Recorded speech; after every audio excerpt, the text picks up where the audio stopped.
প্রিয় দর্শক, আজকের ভিডিওতে আমরা জানব পৃথিবীর সর্বকালের সর্বসেরা 10 জন ফুটবলার সম্পর্কে। সম্ভবত একবিংশ শতাব্দীর সবচেয়ে বিতর্কিত ফুটবল কথোপকথন হলো কে সেরা ফুটবলার, লিওনেল মেসি নাকি ক্রিস্টিয়ানো রোনালদো।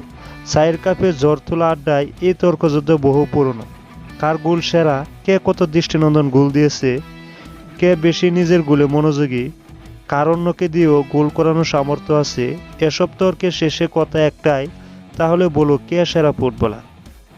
ভক্তদের এসব কৌতূহলকে মাথায় রেখে ব্রিটিশ গণমাধ্যম ডেইলি মেইল সর্বকালের সেরা 50 ফুটবলারের তালিকা প্রকাশ করেছে, যেখানে শীর্ষ 10-এ জায়গা পেয়েছেন পর্তুগিজ কিংবদন্তি ক্রিস্টিয়ানো রোনালদো। তবে তালিকার কোথাও জায়গা হয়নি ব্রাজিলিয়ান তারকা নেইমার জুনিয়রে।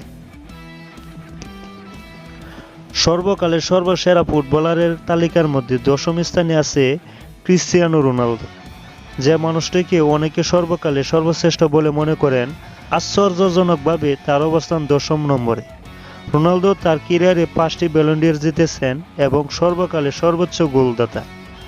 পর্তুগালের হয়ে 128 গোল করে সর্বকালের সর্বোচ্চ আন্তর্জাতিক গোলের রেকর্ড গড়েছেন 39 বছর বয়সী এই ফুটবলার। 141টি নিয়ে চ্যাম্পিয়ন্স লিগের ইতিহাসে সর্বাধিক গোলের রেকর্ডও করেছেন এবং 2016 থেকে 2018 সাল পর্যন্ত টানা 3টি শিরোপা সহ রেকর্ড 5 বার প্রতিযোগিতা জিতেছেন। নবম অবস্থানে আছে জিকো।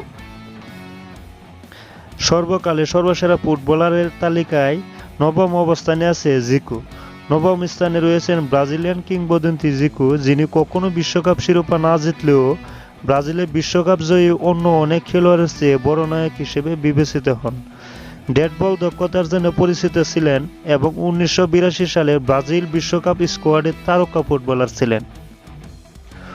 অষ্টম অবস্থানে আছে গারিনচা। রোনালদো ও জিকোকে পেছনে ফেলে অষ্টম স্থানে আছেন আরেক ব্রাজিলিয়ান কিংবদন্তি গারিনচা। গারিনচাকে ব্রাজিলের 1958 বিশ্বকাপ জয়ের নায়ক হিসেবে ধরা হয় এবং 1962 সালে টুর্নামেন্টের সেরা খেলোয়াড়ের মুকুট অর্জন করেছিলেন। সেই বছর প্রাথমিক পর্যায়ে চোটের কারণে পেলে ছিলেন অনুপস্থিত। সপ্তম অবস্থানে আছে রোনালদো নাজারিও। পর্তুগিজ তারকার চেয়ে বিতর্কিতভাবে এগিয়ে আছেন সপ্তম স্থানে থাকা আরেক রোনালদো। তাকে অনেকে আসল রোনালদো বলেও ডাকেন। তার সহজাত প্রতিভা দেখার মতো ছিল। তিনি 2টি ব্যালন ডি'র জিতেছিলেন, তবে দুর্ভাগ্যক্রমে তার ক্যারিয়ারের শেষটা ছিল অপ্রত্যাশিত। ষষ্ঠ অবস্থানে আছে ডি স্টেফানো। ক্রিস্টিয়ানো রোনালদোর পর রিয়াল মাদ্রিদের সর্বকালের দ্বিতীয় সর্বোচ্চ গোলদাতা ডি স্টেফানো এমন একজন মানুষ ছিলেন যিনি গ্যালাকটিকো হওয়ার অর্থ কি তা সংজ্ঞায়িত করেছিলেন। ডি স্টেফানো 5টি ইউরোপিয়ান কাপ জিতেছিলেন এবং 1960 সালের ফাইনালে একটি উত্তেজনাপূর্ণ হ্যাটট্রিক করে স্কোরবোর্ডের নাম তুলেছিলেন। পঞ্চম, জিনেদিন জিদান। জিদানের খেলার সবচেয়ে উজ্জ্বল দিকগুলির মধ্যে একটি হলো তার বড়সড় শরীর হওয়া সত্ত্বেও বল নিয়ে সারা মাঠ চষে বেড়ানোর দক্ষতা।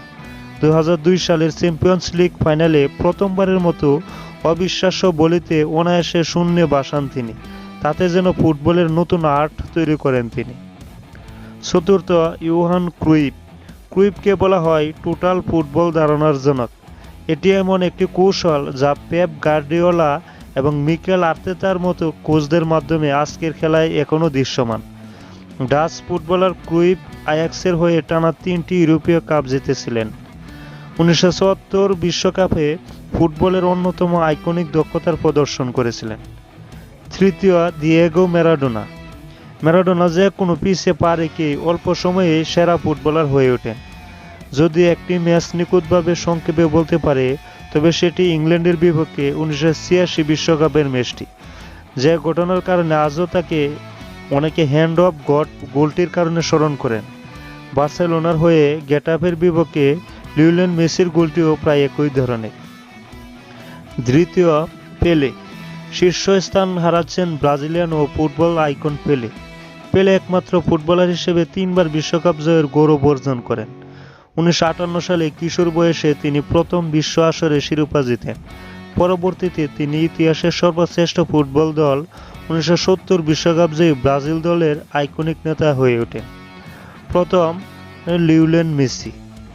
সর্বকালের সেরা ফুটবলার হলেন লিওনেল মেসি, যিনি ইতিহাসে সবচেয়ে বেশি ব্যালন ডি'র জিতেছেন।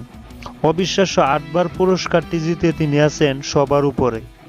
বার্সেলোনার হয়ে 3বার চ্যাম্পিয়ন্স লিগ জিতেছেন মেসি, যে ক্লাবটিতে তিনি আবার সর্বোচ্চ গোলদাতা।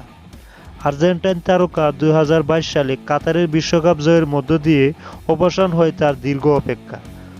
মারাদোনার সেই শিরোপা জিতে তার সংগ্রহে মুকুট রত্ন যুক্ত করেছিলেন। এই টুর্নামেন্টে তিনি 7 গোল করেছিলেন, যার মধ্যে 4টি এসেছিল পেনাল্টি থেকে।